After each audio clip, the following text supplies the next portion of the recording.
Hi guys, gandang umaga. Tayo ay nagluluto ng ginataang balanghoy or kamuting kahoy. Ayan, nakasalang na po sa ating blower kalan. Tignan po natin. So ayan na mga palangga. Pwede na natin ilagay ng ating kakanggata. Sago po yan mga palangga, yung nakikita nyo. Masarap po yan. Yan. At ayan po yung ating gata. Ilalagay na natin. Yun. So yun guys, lalagay ko ng gata. Yun. May asukal na po yan mga palangga. So ayun na po. Takpan muna natin. Yan. So yun. Yan ang ating ginataang kamuting kahoy. So yun na guys, luto na siya. Buksan na natin. Ayan na. Ang yummy nating ginataang kamuting kahoy or balanghoy.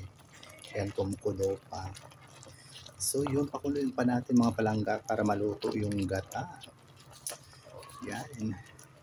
Diba? Ibang style ang pagluluto. May gata. I mean may sago. Yan. Yan na mga palangga. Luto na. Tara na tayo na mag-almusal. Ayan. Ganyan na po kasimple ang aming buhay sa probinsya. Yan. Hindi na kailangan maghanap pa ng kung ano-ano. Makakain sa umaga. Magsipag lang. Magtrabaho. Gumawa. Yan. Magsaing kung mayroon maisaing. Ayun po, tara na mga palangga, tayo na magkape. Samahan nyo ako. Or kami ng aking pamilya. Luto na yan. Pwede na. Yan. Ayan na guys. Tayo nakain na tayo. Luto na. Yan. Tara na tayo na mag-almusal sa aming simpleng agahan muli sa umagang ito mga palangga. Masarap, may sago.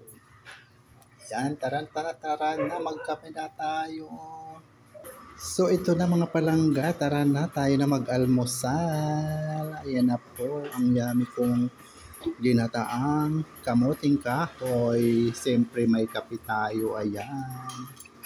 Tara na, samahan nyo na ako mag-almusal sa aming hapagkainan. Simpleng almusalan lang mga palangga, pero masarap. Yan. Tara na. Lalo na yung may mga trabaho dyan. Mag-almusal muna bago magtrabaho.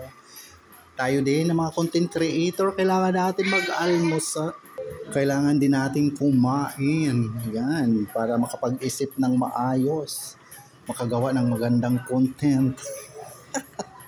Makapag-isip ng caption. So yun, number 1. So muli maraming salamat sa patuloy na pagsubaybay sa aking mga mumunting videos sa Ramil Have Your Ella Vlog. Love you all guys. Have this as all po. Bye.